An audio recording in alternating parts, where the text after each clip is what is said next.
Hello friends, welcome back to channel. So आज के इस वीडियो में हम स्ट्रेंथ ऑफ मटेरियल से कुछ न्यूमेरिकल सॉल्व करने जा रहे हैं, जो कि आपको वेरियस एग्जामिनेशन जो कि मेंस में थ्योरी क्वेश्चंस पूछे आते हैं और जो यूनिवर्सिटी एग्जाम्स होते हैं उसमें आपको हेल्प करेंगे। तो आज की वीडियो में हम properties of metals and basic concept जो स्ट्रेंथ ऑफ मटेरियल्स के हैं उनके न्यूमेरिकल डिस्कस करने जा रहे हैं। तो चलिए स्टार्ट करते हैं। तो हमारा फर्स्ट क्वेश्चन बोलता है कि steel rod of length 300 mm and diameter 30 mm is subjected to a pull P while the temperature is 100 degrees Celsius. If the total extension of the rod is 0.40 mm, calculate the magnitude of P. Take alpha for steel equal to 12 × 10 minus 6 per degree Celsius and E equal to 0.215 × 12 Newton पर metre square. तो आपको निकालने क्या बोला है? आपको बोल रहा है कि calculate the magnitude of P। तो बोल रहा है कि एक स्टील का रॉड है। ओके, क्या है? एक स्टील का रॉड है जिसका कि लेंथ जो है वो 300 mm है और डायमीटर जो है वो 30 mm है। ओके, और उस पर एक लोड लग रहा है, पुल लग रहा है। कितना? P का पुल लग रहा है। तो देखते हैं कि तो बोल रहा है कि अगर टेम्परेचर जो है वो 100 डिग्री सेल्सियस है तो आप टोटल एक्सटेंशन जो है 0.40 mm है, तो मैग्नीट्यूड ऑफ P निकालिए। P कितना होगा? तो अल्फा दिया हुआ है और E दिया हुआ है, जो कि प्रॉपर्टीज ऑफ स्टील होता है।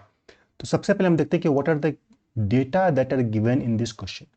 सो इसमें जो दो डेटा दिया गया है वो है आपका E, ये जो कि होता है 0.215 इंटू 12 न्यूटन पर मीटर स्क्वायर। जब आप इसको न्यूटन पर एम स्क्वायर में कन्वर्ट कीजिएगा तो आपको हो जाएगा 2.15 into 5 Newton per M square. Okay, next जो है आपका आ जाएगा एरिया। एरिया जो अब ये बार है, cross section area of this bar is equal to pi D square by 4।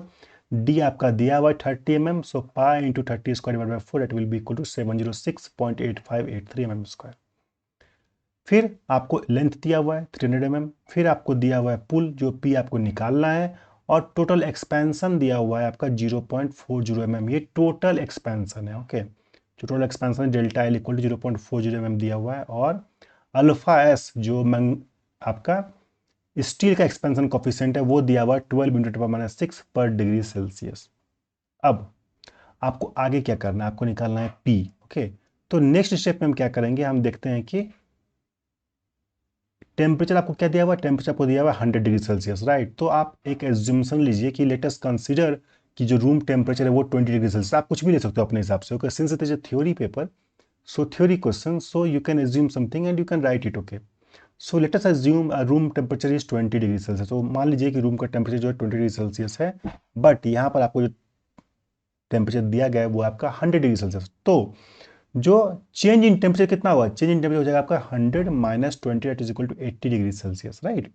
जो टेम्परेचर आपको दिया हुआ है और आपका रूम का जो टेम्परेचर है उसको आप माइनस कीजिएगा तो आपका आ जाएगा change in temperature. Okay, then आपको क्या होगा कि फ्री एक्सपेंशन ऑफ रॉड निकालना है। उस due to change in temperature जो एक्सपेंशन इन रॉड होगा वो फॉर्मूला क्या होता है? Delta L equal to L alpha delta T होता है।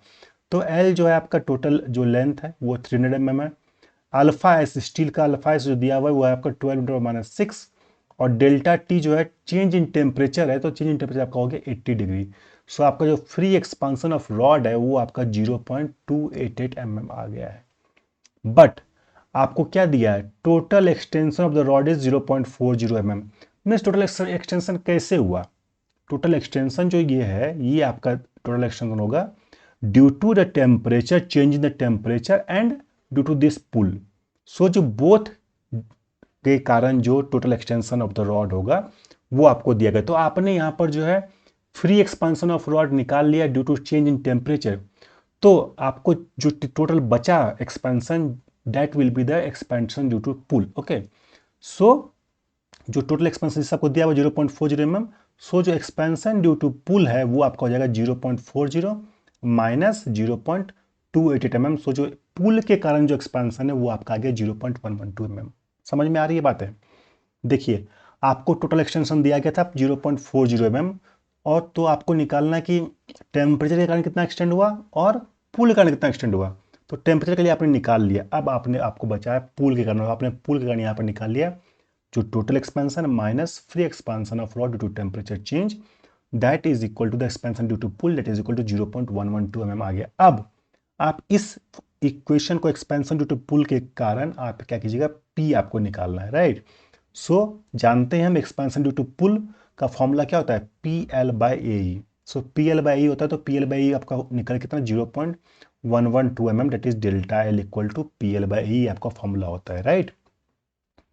फिर अब क्या करना है कि अब जो फ्री लेंथ ऑफ रॉड है, फ्री लेंथ ऑफ रॉड जो है वो आपका कितना एट 100 डिग्री सेल्सियस, इसका लेंथ कितना हो गया, इसका लेंथ हो गया 300 प्लस जो एक्सटेंशन हुआ 0.28 mm, तो आपका जो टोटल लेंथ ऑफ रॉड हो गया वो 300.28 mm हो गया, ठीक है।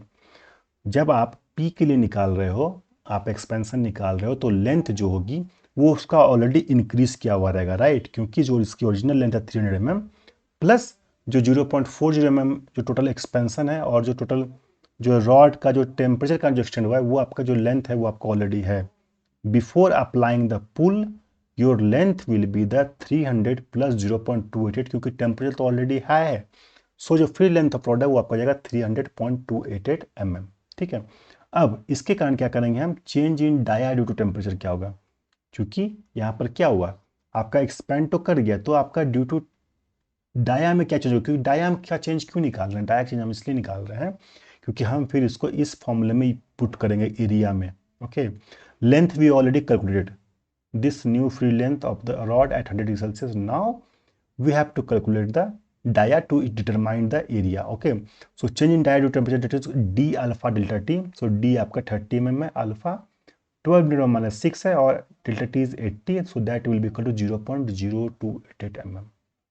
तो चेंज इन डाया आएगा आपका 0.0288 mm. Okay, so new diameter क्या हो गया, न्यू डायमीटर आपको हो गया 30 plus 0.0288, that is equal to 30.0288 mm आपका न्यू डायमीटर हो गया। अब आपका एल निकल गया, दिस वन नया एल, और डायमीटर निकल गया, तो आप ए निकल लीजिएगा, ई ऑलरेडी आपको नो है, आपको यहाँ पे पी निकल जाएगा, क्योंकि आपका ये expansion due to pull 0.112 mm आपका ऑलरेडी निकाल चुके हो। तो कैसे हम पुट करेंगे, तो देखिए एक्सपेंशन ड्यू टू पुल आपको ऑलरेडी पता है कितना है 0.112 mm, देन आपको PL/AE करना है, PL/AE equal to 0.112 mm already आप यहाँ पे सब फॉर्मूला बैठा दीजिए, PL आपका 300.288 आ गया यहाँ से, ठीक है, divide by area, that is π/4 d square, so π/4 d आपका नया वाला 30.0288 square into E 2.15 so that will be equal to 0.112, जो कि आपका एक्सपेंशन ड्यू टू पुल है।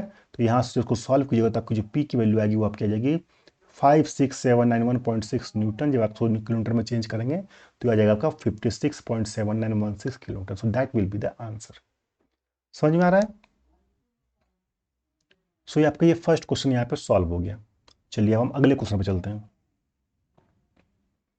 नेक्स्ट क्वेश्चन बोल रहा है कि the steel rod as shown in figure is in two parts, it has a diameter of 10 mm for a length of 1 metre and of 20 mm for the remaining length of 1.5 meter. If it is constrained between two supports A and B and is stress free at 20 degrees Celsius, find the stress in the material when it is heated to 70 degrees Celsius. E आपका दिया हुआ है 200 gigapascal और alpha दिया हुआ है आपका 12 × 10⁻⁶ पर डिग्री सेल्सियस। तो देखिए क्या क्या दिया हुआ है आपको, क्या क्या बोल रहा है कि एक स्टील का रॉड है जो कि फिगर में दिया हुआ है, ओके। तो बोल रहा है एक का डायमीटर जो आपका 10 mm है जिसकी की लेंथ 1 मीटर है, और दूसरा का डायमीटर 20 mm है जिसकी लेंथ 1.5 मीटर है। तो बोल रहा है कि ये दोनों सपोर्टेड से क्या है, कंस्ट्रेंट है बिटवीन टू सपोर्ट्स, ओके। क्या है, सपोर्ट से कंस्ट्रेंट है। तो बोल रहा है कि अगर मान लीजिए कि 20 डिग्री सेल्सियस पे स्ट्रेस फ्री है तो आप इसका स्ट्रेस निकालिए अगर इसको 70 डिग्री सेल्सियस तक हीट किया जाता है, और जो स्टील की प्रॉपर्टी है वो ई एंड अल्फा आपको यहाँ पर दी हुई है। तो कैसे सॉल्व करेंगे, चलिए देखते हैं। आपको पहले क्या करना है, देखिए फिर गिवन डेटा क्या क्या दिया हुआ है। तो डेटा में आपको दिया हुआ है, देखिए क्या ई दिया हुआ है, that is Young's modulus elasticity 200 gigapascal, आप इसको न्यूटन पर स्क्वायर में कन्वर्ट कीजिएगा तो 2 × 10⁵ न्यूटन पर mm स्क्वायर हो जाएगा, ठीक है। नेक्स्ट आपको क्या दिया हुआ है, A1, इसका एरिया आप निकाल लीजिए π/4 d स्क्वायर से, सो पाई × 10 स्क्वायर डिवाइड बाई 4। अब इसका A2 भी निकाल लीजिए, इसका एरिया निकाल लीजिए, that is pi d square divide by 4, यहाँ पे d जो है 20 mm है, ओके। फिर आप L1 आपको पता ही है 1 मीटर और L2 क्या है 1.5 मीटर है, तो दोनों का आप mm में कन्वर्ट कर लीजिए, 1/3 mm and 1500 mm, L1 and L2 हो जाएगा, ठीक है। फिर आपको अल्फा दिया हुआ है, स्टील का जो आपका कोएफिशिएंट ऑफ एक्सपांशन है 12 × 10⁻⁶ पर डिग्री सेल्सियस, ओके। नाउ यहाँ पे आप क्या बोल रहा है कि नाउ आप एज्यूम कीजिए कि जो है assume that the support B is removed, B को रिमूव कर दिया गया है और मटेरियल को फ्रीली एक्सपेंड करने के लिए अलाउ कर दिया गया है। Okay, so assume that the support at B is removed and the material is allowed to expand, then क्या होगा, तो चेंज इन लेंथ क्या होगा, change in length delta L equal to हो जाएगा एल अल्फा डेल्टा टी। ठीक है, L आपका क्या है, एल आपका टोटल क्या है 2.5 metre, that is equal to 2500। Alpha क्या है 12 इंटू माइनस 6 और डेल्टा टी क्या है 70 डिग्री आपने हीट किया था और नॉर्मल कंडीशन जो रूम का टेम्परेचर वो 20 डिग्री, तो 70 minus 20 that is equal to 50। So जो चेंज इन लेंथ है डेल्टा वो आपका जाएगा 1.5 mm आ जाएगा। ओके, नेक्स्ट आपको क्या करना है कि नेक्स्ट आपको if P is the equivalent compressive force required to bring the material back to the its original length, then तो चूंकि यहाँ पर आपको ऑलरेडी सपोर्ट था ए बी, यहाँ पे जो ऑलरेडी आपका बी पे सपोर्ट था, तो उसके कारण क्या होगा, आपको फोर्स रजिस्ट करेगा। ओके, फोर्स रजिस्ट करेगा सो दैट कि वो आपका एक्सपैंड नहीं करेगा। ओके, तो आपने चूंकि यहाँ पे क्या किया, आपको यहाँ पे फ्रीली एक्सपैंड करने के लिए आप इसको अलाउ कर दिया है, तो दैट मीन्स आपको उसको इक्वेट करना पड़ेगा किससे, फोर्स से। So if P is the equivalent compressive force required to bring the material back to this original length, then आपको क्या होगा, डेल्टा एल इक्वल टू, आप दोनों का क्या कीजिएगा, डेल्टा एल निकालिएगा। So P L one divide by A one E one plus P L two divide by A two L two. आप यहाँ पे सारा वैल्यू पुट कीजिए, एल वन पता है 1000 है और ए वन आप ऑलरेडी निकाल चुके हैं, ई वन ई आपको ऑलरेडी दिया हुआ है। ओके, फिर यहाँ पे पी इंटू 1000 पाई/4 डी स्क्वायर इंटू ई, यहाँ पे ई होगा। ओके, ई, तो आपको जो डेल्टा एल आपका हो जाएगा 1.5 mm हो जाएगा। ठीक है, डेल्टा इक्वल टू 1.5 mm आपको ऑलरेडी दिया हुआ है, तो आपको यहाँ से निकालना है क्या, पी, क्योंकि आप यहाँ पे ऑलरेडी डेल्टा एल निकाल चुके हो 1.5 mm। आप इसको सॉल्व कीजिएगा तो आपकी जो पी की वैल्यू आएगी वो आपकी आ जाएगी 17136 न्यूटन। ओके, तो पी की वैल्यू आपका आ गई 17136 न्यूटन। तो आपको निकालना क्या बोला है, आपको निकालने बोला है find the stress in the material when it is heated to 70 degree. तो स्ट्रेस कैसे निकालेंगे, स्ट्रेस के लिए आपको दोनों मेंबर में निकालना पड़ेगा, एसी में और आपको निकालना पड़ेगा सीबी में। तो स्ट्रेस क्या होता है, स्ट्रेस होता है फोर्स पर यूनिट एरिया, तो फोर्स आप ऑलरेडी निकाल चुके हैं 17136 divide by area that is पाई/4 10 स्क्वायर। तो आपकी जो स्ट्रेस एट एसी आ जाएगी 218.18 न्यूटन पर एम स्क्वायर और स्ट्रेस इन सीबी जो है वो आ जाएगा आपका P/A2। सो 17136 डिवाइड बाय पाई/4 20 square it is equal to 54.14 newton per M square. तो दोनों का आपका स्ट्रेस जो है दोनों मटेरियल में मेंबर में आपका निकल के आ जाएगा। ठीक है, एनी डाउट? नेक्स्ट क्वेश्चन पे चलते हैं। बोल रहा है कि the ultimate stress for a hollow steel column which carries an axial load of 1.9 micronewton is 480 newton per M square. If the external diameter of the column is 200 mm, determine the internal diameter, take factor of safety as 4। तो बोल रहा है कि एक ultimate stress जो है for hollow steel column which carries axial load of 1.9 micronewton is 480 newton per M square. Ultimate stress दिया गया है एक हॉलो स्टील कॉलम का जिसमें कि एक्सियल लोड लग रहा है 1.9 micronewton is 480 newton per M square. तो बोल रहा है कि अगर external diameter of the column जो है वो 200 mm है तो आप उसका इंटरनल डायमीटर निकालिए और फैक्टर ऑफ सेफ्टी आप क्या कर लीजिए 4 लीजिए। तो क्या बोल रहा है कि यहाँ पर जो है एक हॉलो कॉलम है जिसका कि एक्सटर्नल डायमीटर आपको 200 mm दिया हुआ है, आपको निकालना है इंटरनल डायमीटर जिसके लिए आपको फैक्टर ऑफ सेफ्टी दिया गया है 4, अल्टीमेट स्ट्रेस दिया गया 4 न्यूटन पर एम स्क्वायर और एक्सियल लोड दिया गया है 1.9 माइक्रोन्यूटन। तो कैसे निकालेंगे, तो सबसे पहले देखते हैं कि डेटा क्या क्या दिया हुआ। तो डेटा आपको दिया हुआ है axial load 1.9 micronewton that is equal to 1.9 × 10⁶ newton में आप इसको कन्वर्ट कर लीजिए। देन अल्टीमेट स्ट्रेस आपको दिया गया 40 newton per M square. Then external diameter जो डी कैपिटल डी से हम इसको यहाँ डिनोट करने जा रहे हैं 200 mm दिया गया है और इंटरनल डायमीटर आप let us assume it is D small D and factor of safety is the 4। So these are the data that are given in this question। okay, now we have to calculate the internal diameter, it is small d। तो internal diameter कैसे निकालेंगे हम, इसके लिए हम देखेंगे कि cross section area of the column क्या है। ओके, तो cross section area of the column क्या होगा, pi capital D square minus small D square divide by 4। So capital D आपका 200 हो गया और small D divide by 4 mm square इतना हो गया। ठीक है, आपको इंटरनल डायमीटर पता नहीं है तो आप डायरेक्ट वहाँ पे डी लिख दीजिए। देन हम जानते हैं कि फैक्टर ऑफ सेफ्टी क्या होता है, फैक्टर ऑफ सेफ्टी का जो फॉर्मूला होता है बहुत ही इंपॉर्टेंट फॉर्मूला है, factor of safety equal to ultimate stress divide by working stress. एक बार ये क्वेश्चन जो है आपको ये ऑब्जेक्टिव का फॉर्मूला मुझे गेट के एग्जामिनेशन में पूछ दिया गया था। Okay, so factor of safety equal to ultimate stress divide by working stress. Okay, so आपको अल्टीमेट स्ट्रेस ऑलरेडी गिवन है राइट, आपको निकालना है वर्किंग स्ट्रेस। वर्किंग स्ट्रेस क्या होता है, वर्किंग स्ट्रेस होता है आपका P by A, okay, working stress sigma equal to P by A. So P by A जो है आपका सिग्मा जो है आपका क्या है 120। 120 आप कैसे निकालिएगा इससे, क्योंकि आपको फैक्टर 54 हुआ है, अल्टीमेट 480, तो वर्किंग स्ट्रेस आपका क्या था 480 divide by 4 is equal to 120 per square. आप इसको यहाँ पर सिग्मा में बैठा दीजिएगा, तो P that is 1/10⁻⁶ divided by area, जो आप यहाँ से एरिया ऑलरेडी निकाल चुके हो, pi divide into 200 square minus D square divide by 4। यहाँ से आपको निकल जाएगा स्मॉल डी, उसको सॉल्व कीजिएगा तो इंटरनल डायमीटर जो है वो आपका निकल जाएगा 140.85 mm। समझ में आई बात है? चलिए नेक्स्ट वन पे चलते हैं। बोल रहा है कि a member A B C D subjected to point loads as shown in figure. Figure देख लेते हैं पहले हम। बोल रहा है कि एक ए बी सी डी जो है ये पॉइंट लोड्स हैं। Calculate the force P necessary for equilibrium. Determine the total elongation of the member assuming the modulus of elasticity to be 2.1 10 to the power 5 metre पर स्क्वायर। तो बोल रहा है कि आप यहाँ पे P निकालिए नेसेसरी फॉर इक्विलिब्रियम करके, और आप निकालिए टोटल इलोंगेशन कितना आ रहा है मेंबर में। आपको मॉडुलस इलास्टिसिटी दिया हुआ है 2.1 10 to the power 5 मीटर पर स्क्वायर, और बाकी सारे फोर्स और एरिया लेंथ ये सब भी आपको यहाँ पे ऑलरेडी दिया हुआ है इस फिगर में। ये फिगर भी आपको दिया हुआ है, ठीक है। तो कैसे निकालें? तो सबसे पहले देखते हैं कि डेटा क्या क्या दिया हुआ है। कि कभी कभी आपको हमेशा क्या करना है, आपको सारे डेटा जो भी प्रोवाइडेड है उसको लिखना है, और उसको सबको एक यूनिट में लिखना है। आप वहाँ पे सारे यूनिट को आपको एक बार करेक्ट कर लीजिएगा, तो आपको बाद में प्रॉब्लम में कभी भी गड़बड़ नहीं होगा। तो यहाँ पे चलिए डेटा देखते हैं क्या क्या दिया हुआ है। सो पार्ट ए बी, ये जो ए बी वाला पार्ट है इसका एरिया जो है A1 equal to 625 mm square already दिया हुआ है, ओके। लेंथ जो है आपका 120 सेंटीमीटर दिया हुआ है, तो आप इसको mm में कन्वर्ट कर लीजिए, that is equal to 1200 mm। Next for part B C जो है आपका एरिया दिया हुआ है 2500 mm स्क्वायर, और आपका लेंथ जो है L2 दिया हुआ है 60 centimetre is equal to 600 mm। Next आपका जो थर्ड पार्ट है that is the part C D, area दिया हुआ है 1250 mm स्क्वायर, और उसका जो लेंथ है वो आपका L3 is equal to 90 centimetre, that will be equal to 900 mm। और आपको मॉडल्स प्लास्टिसिटी दिया हुआ है E equal to 2.1 × 10⁵ metre per mm square. तो ये सब चीज़ें आपको यहाँ पे दी हुई हैं, आप इसको एक बार लिख लिया आपने। देन आप क्या कीजिए, आप देखिए कि आपको P निकालना है इक्विलिब्रियम में। तो P कैसे निकलेगा?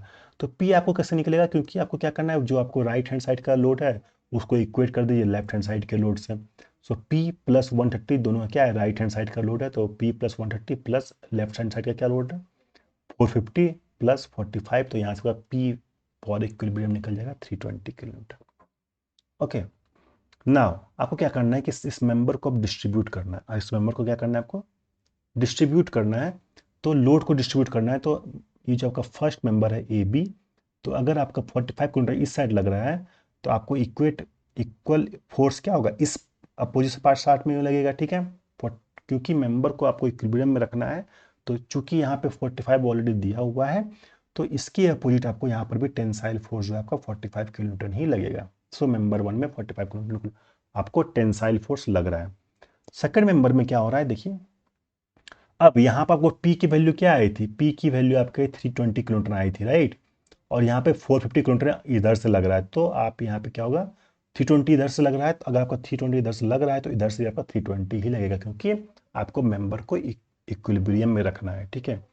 सो अगर आपने 320 इधर से लगा दिया, तो इधर आप कितना बचा, इधर आपका बच गया 450 minus 320, that will be equal to the 130 kilometre, जो कि आपको यहाँ पर 130 इंटू 130 आपको दोनों साइड से लग जाएगा। तो आपका तीनों मटेरियल का जो लोड है वो आपका इक्विलिब्रियम कंडीशन में मेंबर को रखेगा, ठीक है।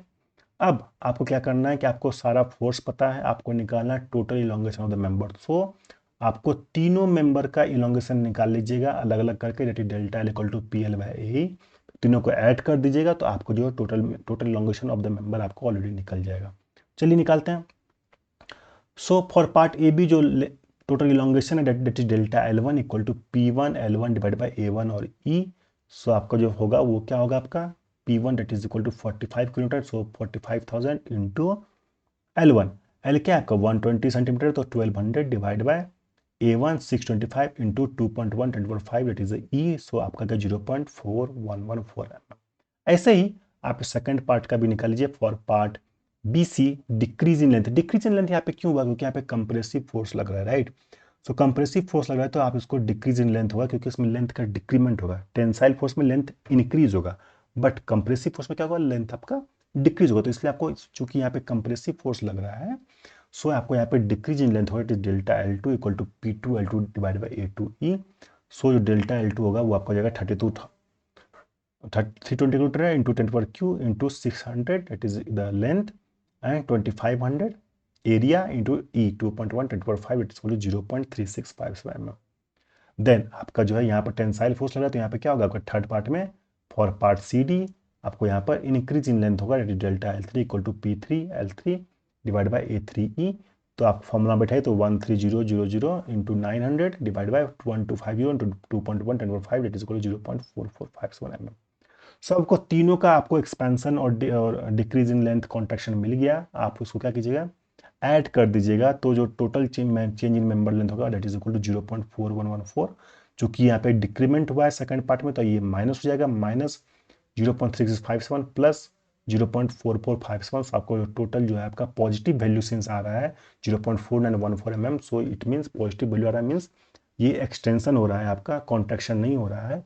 तो ये आपका आंसर होगा। So total change in member length जो हो जाएगा वो आपका हो जाएगा 0.4914 mm in the extension, that is the positive value. Okay, यहाँ तक कोई डाउट है?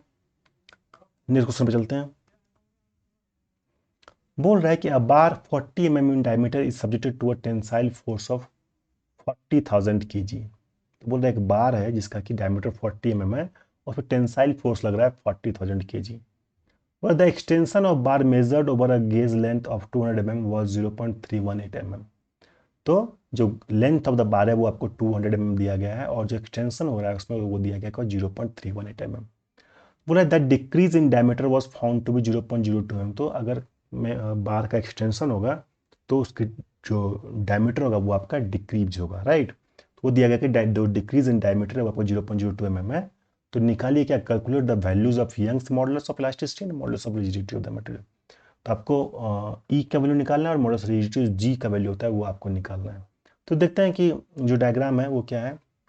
तो एक स्टील का जो बार है, डायमीटर है, जिसका कि 40 mm डायमीटर है, और इस पर जो लोड लग रहा है 40,000 kg का लग रहा है, जिसकी की लेंथ है 200 mm लेंथ है। ओके, तो सबसे पहले देखते हैं गिवन डाटा में क्या क्या डाटा दिया हुआ है। वो आपको दिया गया है diameter of bar it is 40 mm, पुल जो आपका 40,000 kg लग रहा है, तो यहाँ से आपको किलोमीटर में कन्वर्ट कर लीजिए, तो आपका हो गया 400 किलोमीटर।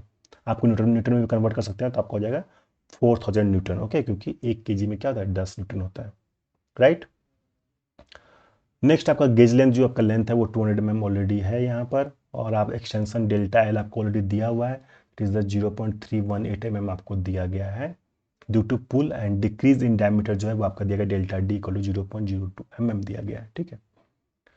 निकालना क्या आपको, निकालना Young's modulus of elasticity and modulus of rigidity. तो यंग्स मॉडुलस ऑफ इलास्टिसिटी का कुछ अगर आपको याद होगा तो Young's modulus of elasticity E का क्या होता है, स्ट्रेस डिवाइड बाय स्ट्रेन होता है, ठीक है।